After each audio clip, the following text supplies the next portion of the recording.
Bon, faut qu'on parle. J'aimerais que tu me rendes ma chaîne et en échange, je te laisse un peu plus de place dans les shots. D'accord, mais en échange, je veux 50% des bénéfices de la chaîne. Ah bah en fait, je peux pas trop. En fait, la chaîne ne génère aucun revenu, les vidéos sont pas monétisées. Ouais, mais qu'est-ce que tu racontes? Il y a plusieurs des vidéos où il y a une pub avant le début. Ah bah ça, c'est parce que j'utilise des musiques qui sont pas forcément libres de droit et du coup YouTube décide de mettre des pubs pour donner de l'argent aux gars qui ont créé la musique quoi.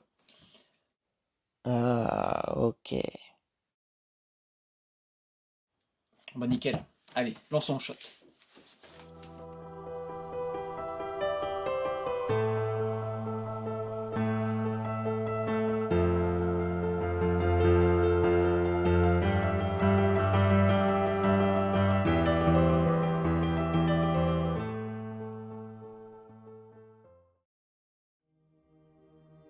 Les requins sont des animaux fascinants qui imposent le respect.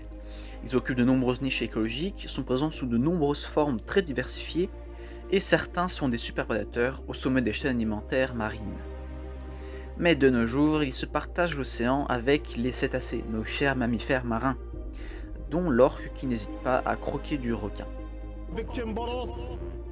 Mais existait-il une époque où les squales étaient les maîtres incontestés des océans? Peut-être l'époque du mégalodon? Ah non, il y avait déjà beaucoup de cétacés, dont des cachalots tueurs bien balèzes et qui pouvaient tenir tête aux requins. Cétacés. Alors peut-être l'époque des dinosaures? Eh bien non, encore une fois, il y avait divers reptiles marins de très grande taille qui boulottaient bien sûr du requin. Ça fait beaucoup là, non? Alors encore avant peut-être, au Permien et au Carbonifère? Eh bien oui, à cette époque on avait soit des petits reptiles marins lézardesques et semi-aquatiques, soit des amphibiens pas forcément très impressionnants.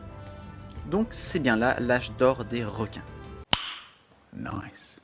Ils y étaient très diversifiés et ça a donné naissance à des formes assez originales.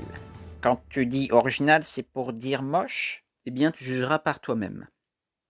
Donc en 1899, un certain Karpinski découvre en Russie un fossile énigmatique. Il le nomme Hélicoprion. Des fossiles similaires seront retrouvés en Amérique du Nord, en Australie, au Japon et en Europe.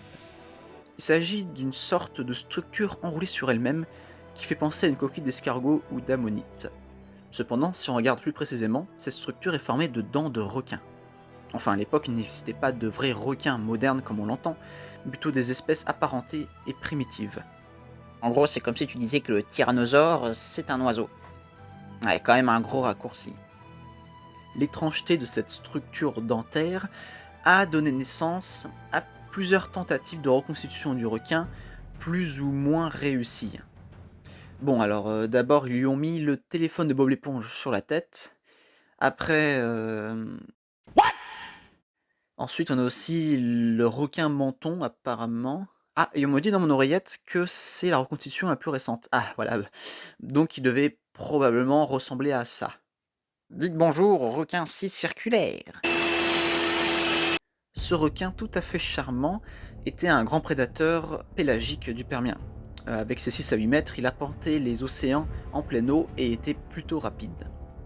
Son mode de vie, on pense qu'il s'agit d'un mode de vie d'urophage. En effet, avec cette espèce de scie circulaire, il pouvait écraser les coquilles d'invertébrés sur son palais. Et les invertébrés pélagiques à l'époque, il s'agit des goniatites. Bon, ça ressemble à des ammonites, mais c'est plus proche du nautile actuel. Mais alors, quelle était la fonction de cette spirale dentaire? Eh bien, cette spirale, elle vient déjà d'un renouvellement dentaire assez particulier. Chez la plupart des requins, les dents usées tombent et sont remplacées par des dents plus récentes. Mais chez les coprions, les dents usées restent dans la gueule de l'animal et s'enroulent. C'est pour ça qu'au centre, on trouve des petites dents qui correspondent au requin lorsqu'il était jeune, et ensuite les dents sont de plus en plus grandes jusqu'aux dents adultes. Et cette structure, pour certains scientifiques, elle pourrait permettre aux requins d'assommer ses proies en nageant à toute vitesse dans les bancs de goniatites, et ensuite en venant les consommer plutôt facilement, à l'image de certains requins-ci. Ouais, une drôle d'explication quand même. Hélicoprion fait partie d'un groupe plus large de requins nommé les eugénodontiformes. Les plus primitifs de ces requins sont les caséodontoïdes. On les retrouve dès le Carbonifère. On compte parmi eux par exemple Campodus, assez primitif, mais qui est aussi le premier eugénodontiforme découvert au cours du 19e siècle.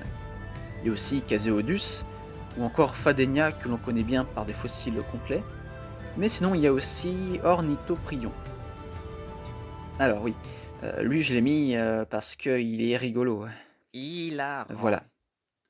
On dirait un peu un requin lutin d'ailleurs. Bon. Chez ces requins, on trouvait deux types de séries dentaires. Des séries latérales, donc la plupart des animaux vertébrés ont des dents de ce type-là, mais aussi une série symphysaire, de dents qui sont dans l'axe de la bouche et qui sont uniques. La symphyse, c'est en vérité la fusion des deux demi-mâchoires. Donc ce sont des dents qui sont tout simplement au centre de la mâchoire. Ces dents symphysaires étaient larges et formaient une râpe chez ces requins primitifs, ce qui montre qu'ils étaient bien durophages et pouvaient écraser des animaux ressemblant à des coquillages, comme par exemple des brachiopodes. Oui, ceci n'est pas un coquillage. Oui, je vous expliquerai un jour. Sinon après, pour les espèces les plus dérivées, on a les édestoïdes. Par exemple, on peut trouver parmi eux le Sarcoprion, Quelle indignité. qui est un spécimen assez classique. On a des dents supérieures qui sont plus basses et qui permet à l'animal de fermer la mâchoire. C'était un grand prédateur, comme en témoignent ses dents pointues. Oui, ce truc était classique chez les édestoïdes. Et, hein, on juge pas, hein, chacun ses standards. Sinon, dans le classique, on a également Toxoprion. Prion, toxique. Et enfin, notre fameux Hélicoprion. Et après le requin marteau, le requin scie, le requin scie circulaire, voici le requin tronçonneuse. Ouais, il manque plus que le requin tournevis et on aura fait le tour de la boîte à outils. Oui, voilà, donc faisons connaissance avec Edestus, un super prédateur du Permien, comme en témoignent ses sacrées dents coupantes. Et ce prédateur, il a des grands problèmes dans sa vie, il peut pas vraiment fermer sa bouche.